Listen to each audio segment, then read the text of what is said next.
First ever factory outlet Mukunda jewelleries grand opening December 14న హన్మకొండలో.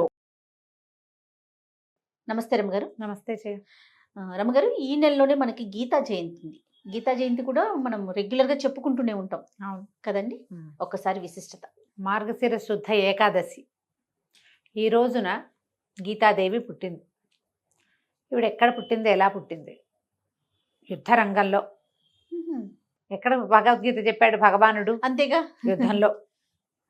యుద్ధంలోనే ఇరుపక్షాలు చెరుపక్కన మోహరించి ఉండగా యుద్ధానికి సన్నద్ధమైన వాడైనప్పటికీ అర్జునుడు కింకర్తవ్యత విమూఢుడై ఏం చెయ్యాలో తెలియక వీళ్ళందరినీ, అందరూ తాతలు, నాన్నలు, బావలు, తమ్ముళ్ళు, అన్నయ్యలు, బంధువులు, హితైషులు, గురువులు, ఉపాధ్యాయులు, గురుపుత్రులు, ఇంతమంది సమూహాన్ని నేను చంపలేను, వీళ్ళని చంపకూడదు, సొంత వాళ్ళందరినీ చంపుకుని నేను ఏం సాధిస్తాను, వీళ్ళందరినీ చంపేశాక ఇంకెవరుంటాం అని ఇలా దుఃఖంలో మునిగి నేను యుద్ధం చేయలేను అని అస్త్ర సన్యాసనం చేయడానికి సిద్ధపడినప్పుడు భగవంతుడు అతనికి బోధించాడు.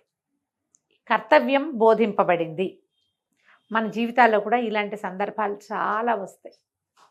చేయొచ్చా, చేయకూడదా, చేయకూడదేమో, నా వల్ల కాదేమో, నేను చేయలేనేమో, ఇది చేస్తే ఏమవుతుందో, ఇలాంటి భావజాలాలకి సాధారణంగా మానవులందరూ లోనవుతూనే ఉంటారు. అర్జునుడు సామాన్య మానవుడు కాదు, నరనారాయణలో నరుడు, ఇంద్రుని అంశతోటి జన్మించినవాడు, వరప్రభావంతో పుట్టాడు, పరమేశ్వరుని జయించి ఆయన నుంచి పాశుపతాన్ని పొందాడు. ఒక లోటు కూడా లేని అత్యంత ప్రతిభాశాలి, పరమశాంతమూర్తి, భగవంతుణ్ణి త్రికరణ శుద్ధిగా నమ్మి ఆయన వెనకాల నడిచినవాడు. సాధారణ మానవుడు ఒక వీరుడుగా లెక్క పెట్టకూడదు, మానవోత్తముడు. అలాంటి వాడికి భగవంతుడు బోధించిందే భగవద్గీత. గీతాసారం అంతా తెలుసుకోగలిగితే, చదవగలిగితే, ఒక్క ముక్క అయినా మనం అర్థం చేసుకోగలిగితే, ఒక్క చుక్క గంగాజలమైనా చాలన్నట్టుగా మన జీవితం వెళ్ళిపోతుంది. దాంతో ఎన్నో విషయాలు చర్చించబడ్డాయి భగవద్గీతలో. కేవలము కర్మల మీదే మానవులకు అధికారం ఉంది, దాని ఫలితం మీద ఏ అధికారము లేదు. దాని మీద ఆలోచించకూడదు. నువ్వేం చేయాలో చేసేయాలి, అంతే అంతే. నువ్వు ఇప్పుడు యుద్ధరంగంలో ఉన్నావు, యుద్ధం చేయి. నువ్వు ఎక్కడ ఉంటే ఏం చేయాల్సిన పని ముందో నీ ఎదురుగుండా అది చేయాలి అని ఖచ్చితంగా చెప్పాడు భగవంతుడు. దాంతోపాటుగా ధర్మానికి గ్లాని ఎప్పుడు జరుగుతుందో అప్పుడు నేను పుడతాను, నన్ను నేను సృజించుకుంటాను. యదా యదా హి ధర్మస్య గ్లానిర్భవతి భారత అభ్యుత్థానమధర్మస్య తదాత్మానం సృజామ్యహం. అధర్మం తాలూకు దీనిని చెడగొట్టడానికి, తగ్గించటానికి నన్ను నేను సృజించుకుంటాను. భగవంతుడు అక్కడ వస్తాడు. ఈ భగవంతుడు అక్కడ వస్తాడన్న గీతావాక్యం ప్రకారం కృష్ణుడుగాను రాముడుగాను జన్మించటమే కాకుండా ఆ సమయానికి దేవుడు పంపినట్టుగా ఎవడైనా రావడం కూడా జరుగుతుంది. కలియుగం కదా ఇది.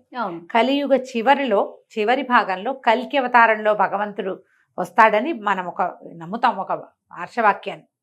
జన్మిస్తాడు, ఆయన 10వ అవతారం కల్కి అవతారమే అని. దానికి అది వచ్చే లోపల ఎప్పుడూ అధర్మాలు ప్రబలుతూనే ఉంటాయి కదా. ఎప్పటికప్పుడు ఎక్కడో చోట ఏదో ఒకటి జరుగుతుంది. భగవంతుడు చేయవలసిన క్రియలు మానవులే చేస్తుండటాన్ని మనమే మన నిత్య జీవితంలో చూస్తాం. ఎవడో మనలాంటి వాడే పడిపోయిన వాడిని తీసుకెళ్ళి హాస్పిటల్లో చేర్పిస్తాడు. వాడు బతికేందుకు సాధనం అవుతాడు. భగవంతుడు ఆ రూపంలో వచ్చాడని నమ్మాలి మనం. అత్యంత ప్రమాదంలో ఉన్నటువంటి ఓ కంపెనీని ఓ నలుగురు కలిసి ఆలోచించుకుని ఒకడు కలిసి ముందుకు తీసుకెళ్ళి 100,000 మంది భోజన సౌకర్యాన్ని చెడగొట్టకుండా, వాళ్ళ ఆహారాన్ని పాడు చేయకుండా, వాళ్ళు బతకటానికో తినడానికో అవకాశం కల్పిస్తాడు ఒకే ఒక్కడు, భగవదంశ. అంతే. ఇదివరకటి కాలంలో నా విష్ణు పృథివీపతి అని చెప్పేవారు. ప్రతి రాజు భగవదంశే. విష్ణువు యొక్క అంశాస్వరూపం ఉన్నవాడే రాజు అవుతాడని నమ్మేవాడు. కలియుగంలో కూడా ఉన్నారు కదా, మన ముందు కూడా రాజులు ఉన్నారు కదా. విష్ణువంశ ఉన్నవాడే రాజు అవుతాడు. ఇప్పుడు విష్ణువంశ ఉన్నవాడే అధికారి అవుతున్నాడు. వాడు విష్ణువంశతోటి తనని తాను విష్ణువుగా భావించి విష్ణువు చేసినటువంటి క్రియలే చేసిన వాళ్ళు ఉంటారు. అది కలకాలం ప్రజల మనసుల్లో భగవదంశతోటి. ఉమ్. లేదు భగవదంశతోటి ఉండి అందులోకి దానమాంసం చేర్చుకున్నాడు అనుకో, బాగా తినేద్దాం. భూభకాసురులు ఉన్నారు కదా, భూభకాసురులని రాస్తుంటారు పేపర్లలో. అవును. అవతల వాడికి చేయవలసిన సహాయానికి కూడా, సహజంగా తన అధికారంతో చేయవలసిన సహజమైన క్రియకి కూడా వెలకట్టి పుచ్చుకునేవాడు ఉమ్. భగవంతుడి చేతిలో ఎప్పుడో ఒకప్పుడు నలిగిపోతాడు. మనం ఇప్పుడు అధికారులను కూడా ఆ రకంగానే మనం నమ్మేవాళ్ళం ఇది వరకు. ఇప్పుడు ఏమైంది, ఈ అధికారులు కూడా దానవాంశలు చేరినాయి. వీళ్ళందరికీ భగవద్గీత పాఠం చెప్తూ ఉండాలి. భారతదేశంలో అత్యుత్తమ గ్రంథాలలో మొట్టమొదటిది భగవద్గీత. దాని మీద చేయబెట్టే ప్రమాణం చేస్తాం. నీకు నమ్మకం లేని దాని మీద ఎట్లా ప్రమాణం చేస్తావు? చెయ్యం కదా. నమ్మటానికి అదేదో విషయం కాదు, నీ జీవితం. ఉమ్. ఆ జీవితాన్ని గురించి మనం తెలుసుకోవాలి కదా. తప్పకుండా. మన జీవితం ఇప్పుడు మన రకం, మన అమ్మ ఎవరు నాన్న ఎవరు తెలుసు. ఉమ్. పోనీ అమ్మ నాన్న తెలియదు, ఎక్కడో రోడ్డు మీద దొరికాం. వాళ్ళైనా ఒక ప్లేస్లో పెంచుతారుగా, ఎక్కడో చోట పెంచబడతాడు కదా. భారతదేశం ఒక దేశంలో ఉంటావు కదా, అదే మన అమ్మ నాన్న అవుతుందిగా. అమ్మా నాన్నని తెలుసుకున్నంత సహజంగా భగవద్గీతను గురించి తెలుసుకోవాలి. గీతా జయంతి అనగానే ఓ భగవద్గీత పుస్తకం బాల్మర్లోంచి దుమ్ము దులిపి తీసి, కోస పూజ చక్కగా పసుపు రాసి బొట్టు పెట్టి, 4 పువ్వులు వేసి పూజ చేసి, దీపారాధన చేసి, అగరత్తులు చూపించి, 2 అరటిపళ్ళు నివేదన చేసి, హారతి తెచ్చి, భగవద్గీత మా ఇంట్లో ఉందండి అంటే కాదు. భగవద్గీత పుస్తకంలో కాదు, మస్తకంలో ఉండాలి. ఏదో ఒక్క శ్లోకమైనా చదువుకోండి. రోజుకొక శ్లోకము, రోజుకొక అధ్యాయము లాంటివి చదివినా కూడా మన జీవితాన్ని మనం క్షుణ్ణంగా తెలుసుకున్నట్టే. జీవిత పాఠాలు కావాలంటే భగవద్గీతలో ఇంచే రావాలి. భగవద్గీత అంతా కూడా అలా సారాంశంగా కనపడదు మనకి. నువ్వేం చేయాలో అది చేయటమే కాకుండా భగవంతుడు తను ఎక్కడెక్కడ ఉంటాడో చెప్పాడు, తను ఎలా యాక్ట్ చేస్తాడో చెప్పాడు, ఏం చెయ్యాలో చెప్పాడు, తను ఎప్పుడు వస్తాడో చెప్పాడు. మరి ఇవన్నీ తెలుసుకోవాలంటే భగవద్గీత చదవాల్సిందే కదా. ఖచ్చితంగా. మన ఇంట్లో అల్మార్లో కనుక భగవద్గీత పుస్తకం ఉంటే ఈ రోజున పూజ చేసుకుని ఈ రోజు నుంచి మొదలు పెట్టండి. శ్లోకము తాత్పర్యము చదువుకుంటే సరిపోతుంది. శ్లోకాలు మనకి ఎక్కవు, మనకు రావు. తెలుగు వస్తుంది కదా, పోనీ తెలుగు కూడా రాదు, ఇంగ్లీష్ వస్తుందిగా, ఇంగ్లీష్లో చేసిన ట్రాన్స్లేషన్ అయినా చదవండి. ఓకే, అదైనా చదువుకోవచ్చు కదా. గీతా ప్రెస్ వాళ్ళ పుస్తకాలు దొరుకుతాయి. ఇంత పాకెట్ భగవద్గీత ఉంది, ఇంత పెద్ద భగవద్గీత ఉంటుంది, బోలెడన్ని ఉన్నాయి. ఏదో ఒక భగవద్గీత ఇప్పటిదాకా మీ ఇంట్లో లేకపోతే కొని తెచ్చి పెట్టుకోండి. రోజువారీ చదవలేకపోతే వారానికి ఒక రోజు అని నియమం పెట్టుకుని ఆ ఒక్క రోజైనా ఆ పుస్తకం తిరిగేయండి. ర్యాండమ్గా చదువుతాను జయ, నేను పుస్తకం ఓపెన్ చేసి ఏ పేజీ కనపడితే ఆ పేజీ ఆ రోజుకి. పెద్ద పుస్తకం గీతా మకరందం ఉంది నా దగ్గర. దాన్ని ర్యాండమ్గా ఓపెన్ చేసి వాళ్ళకి సంతోషంగా ఉంటుంది. నేను ఒక్కొక్కసారి నాకు కావాల్సిన సమాధానం లభించిన రోజులు కూడా ఉన్నాయి. అందరికీ అలాగే లభిస్తుందని నేను ఎంకరేజ్ చేయటం లేదు, కానీ మీకు అనిపిస్తుంది, నాకు అనిపిస్తుంది. ర్యాండమ్గా కూడా చదవచ్చు. ఏదో ఒక అధ్యాయం తీసి పెట్టుకోండి, 9వ అధ్యాయమో 18వ అధ్యాయం 16వ అధ్యాయం ఏదో ఒకటి పెట్టుకోండి. ఏదైతే అది చదవాలి. గీతా జయంతి నాడు భగవద్గీతని పూజించుకుని నమస్కారం చేసుకుని ఒక్క శ్లోకం మీరు నేర్చుకుని పిల్లలకి ఒక్క శ్లోకం నేర్పించండి. మొత్తం అన్ని అధ్యాయాలు నోటికొచ్చిన వాళ్ళు కూడా బ్రహ్మాండంగా కనపడతారు మనకి. నేను ఏటా చెప్తూనే ఉన్నాను, నాకు నోటికి రాదు అని. చదువుకుంటే బాగా అర్థమవుతుంది హాయిగా.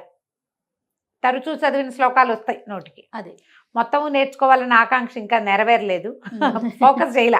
అదే నేర్చుకోవటం అనగానే ఫోకస్ చేయాలి జయ, అంతే కదా. ప్రధానమైంది అదే కదా. ఈ గీతా జయంతి నాడు ఏకాదశి కదా, ఏకాదశి విధి విధానాలు మనం ఏం పాటిస్తామో అవి పాటించటమే. ఏకాదశి నాడు పూర్తిగా ఉపవాసం ఉండటం, లేదా పూర్తిగా ఉండలేకపోతే మనం ఏదైనా కొద్దిగా ఫలహారము, ఉపాహారము, అల్పాహారం లాంటిది ఏదైనా తీసుకుని భగవన్నామ సంకీర్తనలో ఈ రోజును గడిపి అవకాశం ఉన్నవాళ్ళు ఇది చేయటం, జాగారం చేయటం. ఈ జాగరణ నేను ఇటీవల కాలంలో ఎవరైనా జాగారం చేస్తున్నారంటే విన్నది తక్కువే చేయ. అరుణ్ అని నా స్నేహితుడు ఉన్నాడు కదా, వీళ్ళు ఒక ఫ్యామిలీ వాళ్ళట జాగారణ చేస్తారట.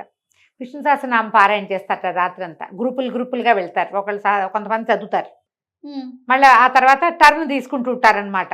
ఒక్కొక్కళ్ళు టర్న్ తీసుకుంటూ గట్టిగా చేష్టవంతో చదివే వాళ్ళు స్వరం గట్టిగా రావాలి కదా, ఆ చదివే వాళ్ళు చదువుతుంటారు, మిగిలిన వాళ్ళు ఫాలో అవుతుంటారు. అట్లా రాత్రంతా గడుపుతారట. మర్నాడు పొద్దున ఆ ద్వాదస్పారణ చేసి ఎవరిళ్ళకి వాళ్ళు వెళ్ళిపోతారు. ఇలా కొన్ని గ్రూప్స్ ఉన్నాయట. నేను ఆ ఊరు వెళ్ళాను కదా, పెద్దవారం వెళ్ళాంగా మేము. నేను చెప్పాను కదా, అక్కడ ఒక రంగనాయక స్వామి దేవస్థానం ఉందని, పక్కన ఒక రాముల వారి రామ్ భజన మందిరం ఒకటి ఉంది. చెప్పారు కదా. మా బావగారి బంధువులే ఒకళ్ళు కట్టించారట. అది జస్ట్ రామ్ భజన మందిరమే. లోపల ఒక దీని మీద గరుడ స్తంభం అంటారు కదా, ఈ మన కోలాటాలు అవి చేసేటప్పుడు గరుడ స్తంభం, రాముల వారి పటాలు ఉన్నాయి. భజన చేయడానికి ఎంతమంది వచ్చారో జయ, అందరూ పెద్దవాళ్ళు ఆడవాళ్ళు చక్కగా బోల్డ్ అనే నామాలు. మాకేం భజనలు అవి అలవాటు ఉన్న వాళ్ళు కదా, ఉడికి పాటలే వచ్చు కానీ చక్కగా భజన చేశారు. వాళ్ళు ఉంటారట, ఏకాదశి నాడు జాగారం చేస్తారట భజన చేస్తూ. పల్లెటూళ్ళల్లో ఇంకా జాగరణ చేయటానికి పెద్దవాళ్ళు చిన్నవాళ్ళు అలవాటు ఉన్నవాళ్ళు ఏకాదశి నాడు జాగారం చేసే అలవాటు ఉంది. ఉన్నవాళ్ళు చేయండి. ఎంత మంచి మంచి చక్కటి నామాలతో భజనలు చేశారో వాళ్ళు. చాలా ఓపికగా అందరు పెద్దవాళ్ళు, ఆడపిల్లలు, చిట్టి పిల్లలు కూడా కొంతమంది వచ్చారు. అందరూ కలిసి మైక్ పెట్టుకున్నారు. చక్కగా ఈ తాళాలు కొడుతూ, చిడతలు ఉంటాయి కదా తాళం, చిన్న చిన్నవి మన ఇత్తడి తాళాలు, భజన చేశారు. చాలా సంతోషం వేసింది. మా చిన్నప్పుడు చూసేవాళ్ళం చిట్టుగూడూరులో భజన చేయటం తెలుసు కానీ మాకేం పెద్దగా అలవాటు లేదు. ఆ ఊరు వదిలేసాక అది పోయింది జీవితంలో నుంచి. చాలా సంతోషంగా చేసాం ఆ పూట అక్కడ.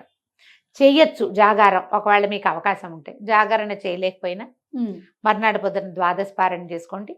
మర్నాడు వదిలేయకుండా ముందు రోజు చదవటం మొదలుపెట్టిన భగవద్గీతని మర్నాడు కూడా చదవండి.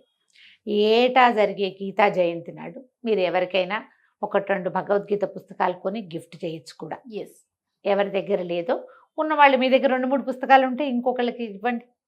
ఓ 3-4 కలిసి భగవద్గీతను చదువుకోండి. ఏకాదశి నాడు ఖాళీగా ఉంటే కనుక ఈ ఏకాదశి నాడు మీరు భగవద్గీత పారాయణ చేయొచ్చు. ప్రతి ఏకాదశికి భగవద్గీత పారాయణ చెప్తాం మనం. అవకాశం ఉంటే చెయ్యండి. ఎవరికి అవకాశం ఉంటే వాళ్ళు భగవద్గీతని పూజించుకోండి, స్మరించుకోండి. ఒక బుక్ని ఖచ్చితంగా మీ ఇంట్లో ఉంచుకోండి. ఒట్టి ఇంట్లో ఉంచుకోకుండా తల్లో కూడా ఉంచుకోవడానికి ప్రయత్నం చేయండి. ఎప్పుడైనా మహత్తరమైన సమస్యలు ఉన్నప్పుడు నేను చేసినట్టుగా పుస్తకం తెరిచి సమాధానం కోసం కూడా వెతకండి. భగవంతుడు అనుకూలిస్తే తప్పకుండా సమాధానం లభిస్తుంది. తప్పకుండా రమ్మ గారు. నమస్తే. నమస్తే జయ.